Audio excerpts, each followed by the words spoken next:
අපේ මේ සෞඛ්‍ය අමාත්‍යාංශය පිළිබඳව අපේ වෘත්තීය සමිති මේ සෞඛ්‍ය ශාස්ත්‍රය තුල සිටිනවා නම් 1,50,000ක් සේවකයෝ 1,30,000ක හෝ ඊට වැඩි සංඛ්‍යාවක සේවකයෝ නියෝජනය කරන සියලුම වෘත්තීය සමිති මේ වෙද්දී අවුරුදු එකහමාරක් පුරා සංඛ්‍යාවක සේවකයෝ නියෝජනය කරන සියලුම වෘත්තීය සමිති මේ වෙද්දී අවුරුදු එකහමාරක් පුරා ඉවසීමෙන් ඔයාලා හිත කියන්න ඕනේ මම දැක්කා පසුගිය සතියේ යම් යම් වර්ජන රැලි ඇති වෙන්නකොට මොන ජරා වැඩක්ද මේක කියලා අහන මිනිස්සු ඉන්නවා. හරිද? එතකොට ඒගොල්ලෝ කියනවා මේ කොවිඩ් ව්‍යසනයේ යටතේ හරිද? වර්ජනය කරන එක හරිද කියලා. හැබැයි කාටවත් මතක නැහැ අවුරුදු එකහමාරක් තිස්සේ මේ මයික් කැඩෙනකන් අපි කතා කරලා වැරදි අඩුපාඩු පෙන්නලා දීලා තියෙනවා. 1,30,000කට අධික සෞඛ්‍ය සේවකයන්ගේ ඉල්ලීම් කන්නලව් සම්පූර්ණයෙන් ඉවත් කරලා අර කේවට්ටේ 3-4 දෙනෙක් විතරක් වෘත්තීය සමිතිය තියාගෙන එක වෘත්තීය සමිතියක ඒකේ අනුව ගියා. උඹලා දැක්කා. උඹලගේ කොවිඩ් මේ ව්‍යසනය ආරම්භ කරපු මොහොතේ ඒ වෘත්තීය සමිති මේ රටේ ඉන්න විශේෂඥයෝ වගේ ඇවිල්ලා රටට කතා කරා. ඒ වගේ තත්ත්වයක් තිබ්බහම මම කියන්න කැමති මේ රටේ කොවිඩ් ව්‍යසනයේ නිර්මාර්තු කවුරුත් නෙමෙයි මේ රටේ සෞඛ්‍ය ඇමතිනිය වන පවිත්‍රා දේවී වන්‍යාරච්චි. එතුමිය කොවිඩ් රැලි නිර්මාර්තු වුණා විතරක් නෙමෙයි දැන් අලුත් රැලි කීපයක නිර්මාර්තු වෙලා තියෙනවා. ඒ තමයි ඇය වැඩවර්ජන රැල්ලක ඉදිරියේදී නිර්මාතෘ වීම අනිවාර්යයෙන්ම සිද්ධ වෙලා දැන් වෙමින් පවතිනවා. ඒකට හේතුව මොකද්ද?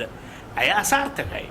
මේ මාසේ අග අපි එතුමියට වැදගත්කමක් ඇති ඇමතිරියක් කියලා හිතලා ලියුමක් ලියලා එයාගේ වැරදි පෙන්නලා දීලා මේ එන්නත් කරණේ වෙච්ච වැරදි සියලුම විද්‍යා ආයතන සමග සාකච්ඡා නොකරන එක සියලුම සේවකයන්ගේ ඉල්ලීම් සාධාරණ සමබරව හිතන්න තවත් එක වෘත්තීය සමිතියක අතකොළුවක් නැත්තම් බලලතක් බවට පත් වෙන්නේ නැතුව කටයුතු කරන්න ඕනේ අවශ්‍යතාවය අපි පෙන්නලා දුන්නා. ඒත් එතුමිය අර අපි කොහොම කතාවකට කියනවා ඌරෙක්ව කොච්චර හොදලා සුද්ධ කරලා ඇඳක් උඩට ගෙනලා තිබ්බත් ඌ මඩටමයි යන්නේ කියනවා වගේ මේ ඇමතිනියව හදන්න බෑ කියන එක අපිට මාස එකමාරක් අපි දැන් ඒ ඉල්ලීම කරලා අනේ ඔයා තීරුම් අරන් ඉල්ලන් අල්ලා ආස් වෙන්න. මොකද මේ රටේ සුදර්ශනික වෙනඳ පුල්ලේ මහාචාර්ය චන්න ජයසුමන වගේ ඉන්නවා මේ සෞඛ්‍ය කරන්න පුළුවන් තවත් වෛද්‍ය වෘත්තියටම සම්බන්ධය. හැබැයි මම එකක් කියන්න ඕනේ. මේ දෙපළ රාජ්‍ය ඇමතිවරු දෙපළ නැත්තම් අද මේක ගන්නම දෙයක් නැති අමාත්‍යාංශය බඩපත් වෙනවා. හරි? යාන්තම් මේ සුදර්ශනික වෙනඳ පුල්ලේ සහ මහාචාර්ය චන්න ජයසුමනගේ යම් කිසි දායකත්වයක් නිසා මේක මේ තරම්වත් රැකිලා තියෙනවා. නමුත් නැත්තම් අපිට හිතා ගන්න බැරි තත්ත්වයකට මේක වැටෙනවා. සියලු වෘත්තීය සමිතිය, හෙද වෘත්තීය සමිතිය, අපේ වෛද්‍ය වෘත්තීය සමිතිය, පරිපූර්ණක වෛද්‍ය වෘත්තිකයන්ගේ සංගම් සහ සුළු සේවක සංගම් කියන ඔක්කොම අද පාරට බැහැලා අද සංකේත වැඩවර්ජන කරලා ඉවරයි. ඉදිරියේදී ඇති වෙන්නේ මේ වර්ජන රැල්ලක්.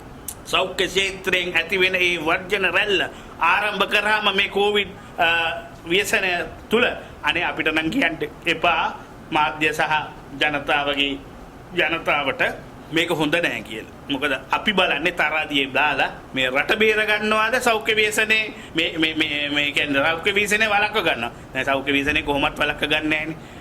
රැලි පිට රැලි දැන් අපි මේ අනාවේකී පළ කරලා තියෙනවා මේ රැල්ල තවත් තීව්‍ර වෙනවා කියලා. හරි?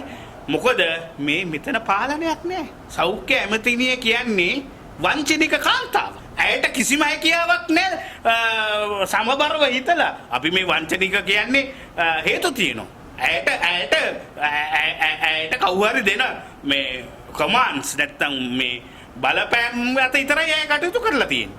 ඇයට කිසිම හැකියාවක් නැහැ. අප නැවත අපේ සංගමය නැවත මතක් කරලා දෙනවා කාරුණිකව ඔබතුමිය ඉල්ලා අස්වෙන්න.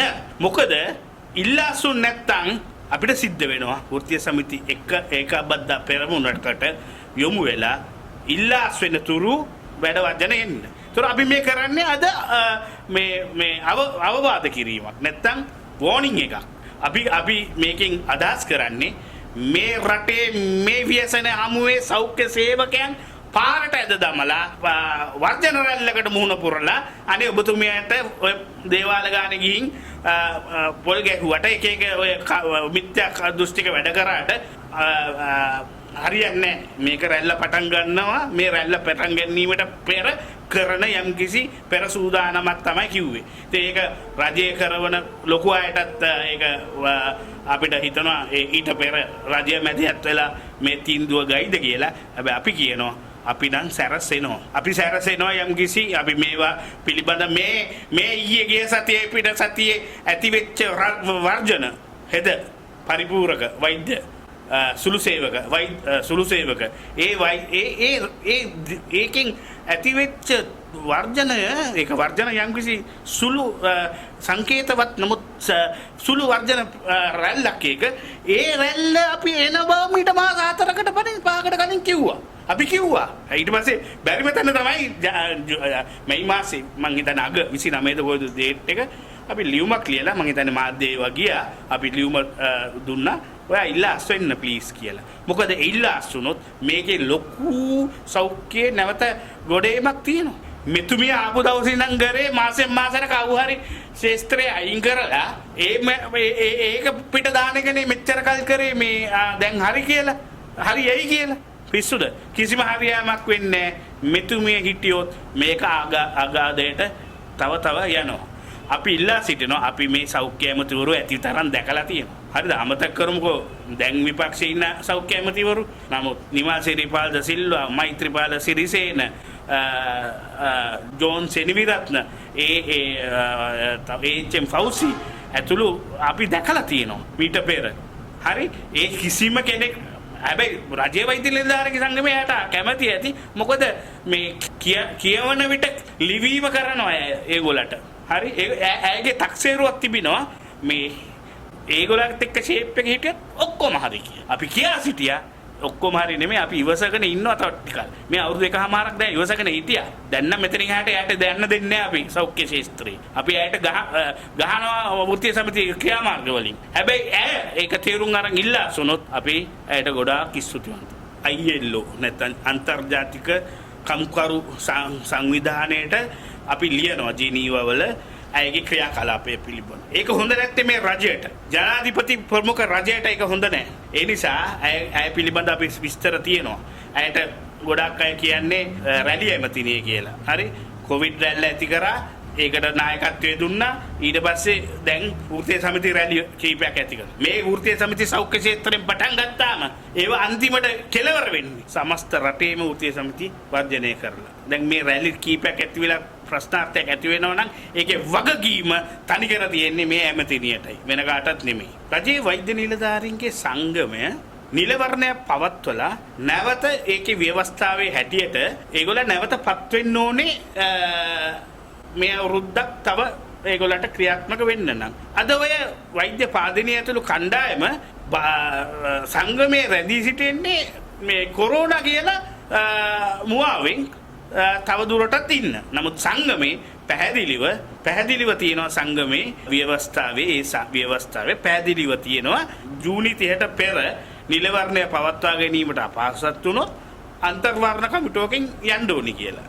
නමුත් ඒක සම්පූර්ණයෙන් බැහැර කරගෙන මේගොල්ලා අදත් මන් දකිනවා ලියුම් ලියනවා සෞඛ්‍ය සේවා අධ්‍යක්ෂක ජෙනරාල්ටයි එක අයටයි මම ඇමතිනියටයි සෞඛ්‍ය ලේකම්ටයි සෞඛ්‍ය සේවා අධ්‍යක්ෂක ජෙනරාල්ටයි කියා සිටිනවා මතක තියාගන්න ඔබතුමාලා අපි අන්තර්ජාතික සංවිධානයේ ඉදිරියේ අපහාසයට සහ අපහසුතාවයකට පත් කරනවා මේ නිල නොවන කණ්ඩායමක් එක්ක මින් ඉදිරියට සාකච්ඡා කරොත් මින් ඉදිරියට මේක සාකච්ඡා කරන්න බෑ එවුන් සමග.